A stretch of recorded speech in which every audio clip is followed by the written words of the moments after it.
It's going to give you a virtual tour of Child Protect today. We're at 603 2nd Avenue North. And as you'll see when you enter through the front doors, it's a very, very child-friendly place for the kids and for their families.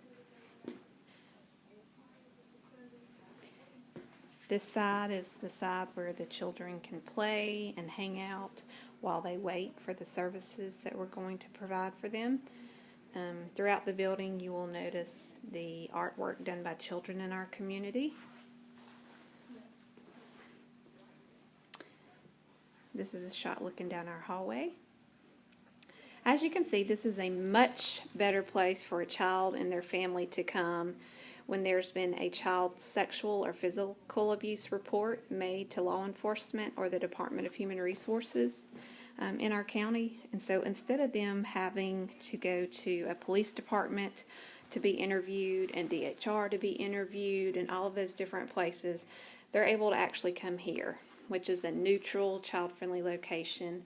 And we're very specially trained to talk to kids about such things as sexual and physical abuse and do it in a way that's legally defensible so that it can stand up in court if the case does go to court. So I'll walk you down the hallway. So when I'm taking a child back to interview them, they walk down this hallway with the bright yellow paint and all the different artwork on the walls. And they come into what's called our interview room. So we interview kids aged 3 to 17. So there's one side of the room that's set up more for our teenagers. We've got a couple of chairs for the teens, and then if you walk on into the interview room, there's a small table for the smaller children to sit at so that they're comfortable. It's all about making them comfortable and having things child-sized. While the forensic interview is taking place, the child is able to draw pictures or squish around Play-Doh while the interviewer is talking with them about the things that have happened. The interview is also recorded. As you see the camera there, it's in the corner of the interview room. While I'm actually interviewing the child, there are representatives here from law enforcement and the Department of Human Resources, whoever's assigned to that specific case. And they're able to sit in this room while I'm doing the interview in the next room, and they're able to watch it on the TV screen as it is going on, because the reason I'm doing that interview is actually for their investigation. So they are able to hear what the child is saying has happened, and the child's only having to talk to one person one time about the traumatic event that has happened to them. So it's a team interview, but the child's only talking to one person. So after the forensic interview is done, the child goes back up the hallway with the interviewer. And during the time the interview has been being done, their parent, which is always a non-offending parent or caregiver that brings them, will be sitting up front, and they're with an advocate who is also here with them. And that advocate's explaining the process to them about what might happen next, just talking with them about what their feelings are about what's happening. So after the interviewer brings the child back up to their parent or caregiver, the advocate will sit with the child and play with the child, and that parent or caregiver will then go into this little private consultation room, and there's places for several people to sit. And so they'll come in this room with law enforcement and DHR, and those representatives from those two investigating agencies will actually talk to them about what to expect next, answer any questions they have, and just kind of let them know about what's going to happen.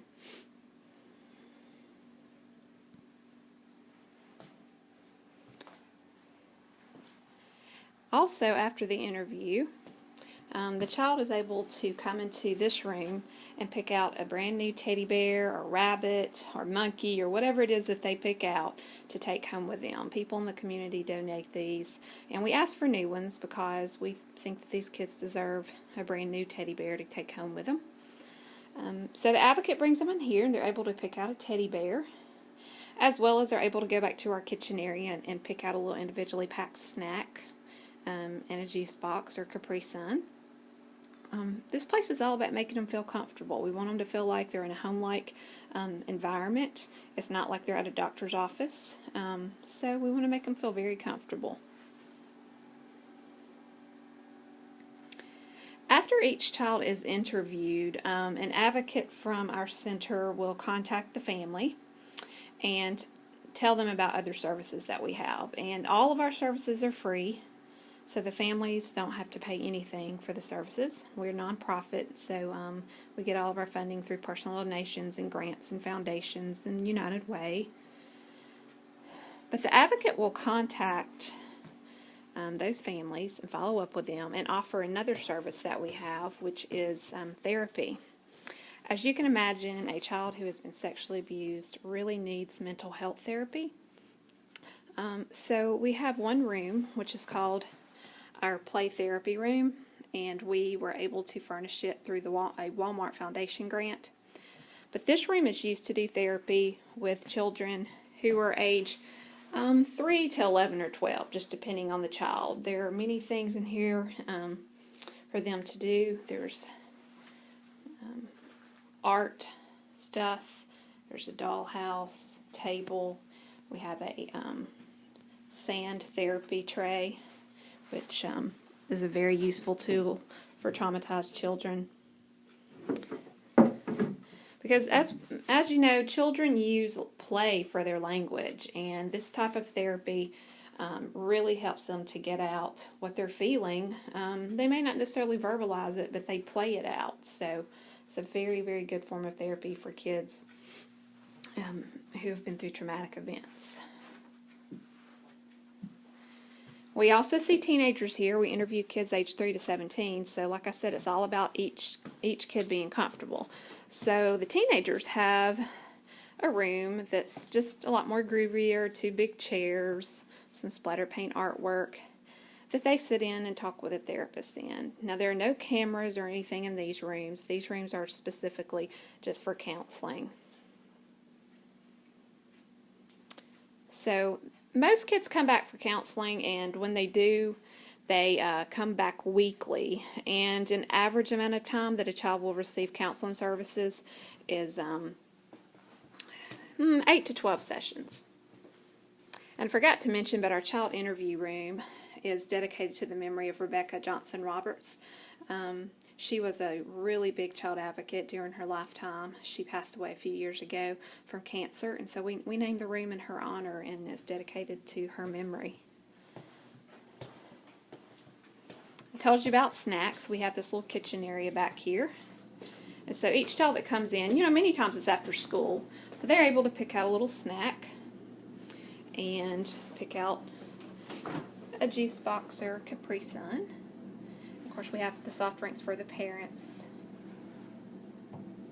Because, we don't want to be interviewing a child or doing counseling with a child if they're hungry, because if that need's not met, of course, they're not going to pay that close attention. So,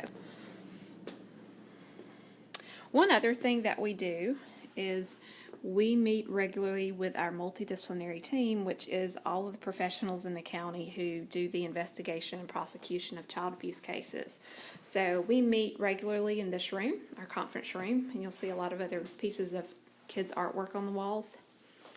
But we meet regularly in here, and we talk about every single case that has been referred to our team, every child sexual and physical abuse case that we've dealt with. And that's to make sure that the right thing's being done for these kids and that no case falls through the cracks. This is a time where we're all accountable to each other to make sure that we're doing what we're supposed to be for this child and for the investigation on the case. Our multidisciplinary team is made up by the district attorney's office, mental health, child advocacy, Department of Human Resources, all of our law enforcement agencies that are in the county. And like I said, we meet regularly and discuss all the cases. One other thing that we do is we go to court with the kids. We prepare the kids for court. And because of our location, it works out really great. We can really work closely with the district attorney's office when it's time for these kids to go to court. We can walk them over there to the courthouse and show them where they're going to be testifying. Just get them ready for, what to expect, because it's a scary experience. So that is also part of our services, is providing that preparation for the kids. So without a center like this in our county, these kids would have to go to police stations, or before we had a presence here in Chilton County, the children and their families had to go to Montgomery every single time a case was reported. They would have to go all the way to Montgomery. And most of the time they didn't return for the counseling services because they couldn't get to Montgomery for those counseling services. It was just too far to drive every week. So because we have this center here, most of the kids are returning for counseling now. And the kids are being kept out of the police stations and kept from being interviewed multiple times, which is extremely traumatizing on the children. So our mission here at Child Protect is to lessen their trauma and to provide and instill hope in them again after something like this has happened. Hope you've enjoyed our little virtual tour. And I'd love for you to actually come by and see the building. We are located at 603 2nd Avenue North in Clanton. And our mailing address is Post Office Box 588. That's where we would receive any financial donations that you might make. Well, thanks for listening for this almost 12 minutes of our tour.